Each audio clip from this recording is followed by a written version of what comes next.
આજે આપણે સાંજે ગરમ નાસ્તામાં બનાવી શકાય તેવા ક્રિસ્પી અને ટેસ્ટી ગલકા અને બટાકાના ભજીયા બનાવીશું. તો ખીરું બનાવવા માટે મિક્સિંગ બાઉલમાં મેં 1 કપ બેસન અને 1 ટેબલસ્પૂન ચોખાનો લોટ લીધો છે. બંનેને મિક્સ કરી લઈશું. આ રીતે બેસનમાં થોડા પ્રમાણમાં ચોખાનો લોટ ઉમેરવાથી ભજીયા સરસ ક્રિસ્પી બને છે. પછી તેમાં મસાલામાં અડધી ચમચી અજમો, 1 ચમચી લાલ મરચું પાવડર, 5 ચમચી હિંગ, સ્વાદ પ્રમાણે મીઠું, અડધી ચમચી આદુ મરચાંની પેસ્ટ અને 2 ટેબલસ્પૂન સમારેલી કોથમીર ઉમેરી મિક્સ કરીશું. ગલકાનો કોઈ પોતાનો ટેસ્ટ નથી હોતો, એટલે આ રીતે ખીરું બનાવતી વખતે તેમાં મસાલા થોડા ચડિયાતા ઉમેરવામાં આવે તો ભજીયા ખૂબ જ ટેસ્ટી બને છે.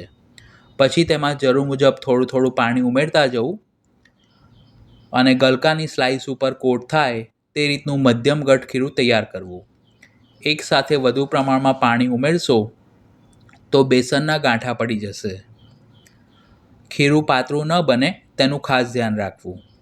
આટલું ખીરું બનાવવામાં આશરે અડધા કપ પાણીની જરૂર પડી છે. હવે ખીરુંને 2 મિનિટ માટે ફેંટી તેને ઢાંકીને 5 મિનિટ માટે મૂકી રાખીશું. ત્યાં સુધી મેં 250 ગ્રામ ફ્રેશ મધ્યમ સાઇઝના ગલકા લીધા છે. તેને પાણીથી સરખી રીતે ધોઈને કોરા કરી દીધા છે.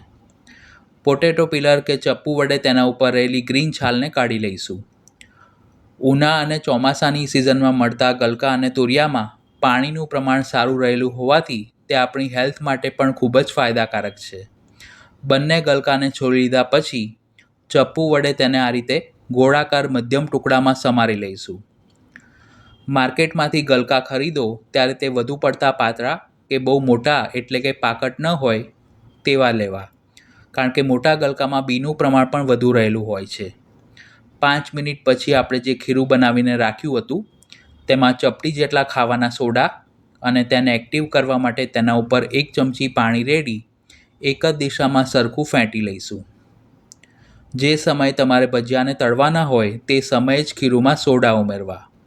જો તમારે સોડા ન ઉમેરવા હોય તો ખીરુંમાં 1 ચમચી જેટલું ગરમ તેલ ઉમેરીને પણ ફેંટી શકો છો. ભજીયા તળવા માટે કઢાઈમાં જરૂર મુજબ તેલ ગરમ કરવા માટે મૂક્યું છે. આપણે જે ગલકા સમારીને રાખ્યા હતા તેને ખીરુંમાં ડીપ કરી બંને બાજુ ખીરું સરખું લાગે તે રીતે કોટ કરીશું. ઘણા લોકોના ઘરમાં શરદ પૂનમના દિવસે સાંજે જમવામાં ગલકાના ભજીયા અને તેની સાથે ખીર અથવા તો દૂધ પૌવા અવશ્ય બનતા હોય છે. તેલ સરખું ગરમ થાય એટલે કઢાઈમાં સમાય તેટલા ભજીયાને તળી લઈશું. તળતી વખતે ગેસની આંચ ધીમીથી મધ્યમ રાખવી. ગલકામાં પાણીનું પ્રમાણ સારું એવું રહેલું હોવાથી એક બેચ ભજીયાને તળવામાં આશરે 3 થી 4 મિનિટનો સમય લાગશે.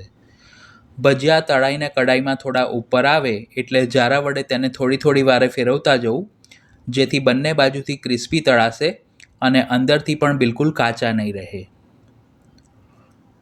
બધો જ અંદર રહેલો પાણીનો ભાગ સરખો શોષાઈ જાય અને ભજીયા આ રીતના લાઇટ બદામી રંગના અને ક્રિસ્પી થાય પછી તેને બહાર કાઢી આ જ રીતે બાકીના ભજીયા પણ તળી લઈશું. જે લોકો ગલકાનું શાક ખાવાનું પસંદ ન કરતા હોય તેઓ પણ આ ભજીયા હોંશે હોંશે ખાય તેવા ટેસ્ટી બને છે.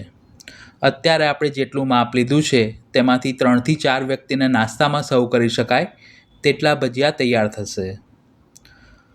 ભજીયા બનાવતી વખતે ખીરું બનાવવામાં ખાસ ધ્યાન રાખવું.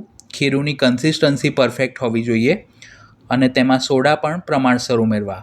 જો તમે સોડા વધુ પ્રમાણમાં ઉમેરશો તો પણ ભજીયા એકદમ ઓઇલી બનશે અને તળતી વખતે પણ તેલનું ટેમ્પરેચર મેન્ટેન રાખવું. જો આ નાની નાની ટિપ્સ ફોલો કરશો તો તમે પહેલીવાર ભજીયા બનાવતા હશો તો પણ તે એકદમ પરફેક્ટ બનશે.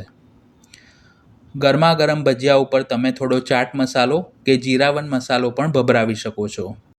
હવે બાઉલમાં થોડું ખીરું વધ્યું છે એટલે 1 નંગ બટાકાને ધોઈ છાલ સહિત આ રીતની મધ્યમ પાતળી સ્લાઇસમાં સમારી લઈશું. બટાકાના ભજીયા જો તમે બટાકાને અધકચરા બાફીને બનાવો તો પણ તે ખૂબ જ ટેસ્ટી બને છે.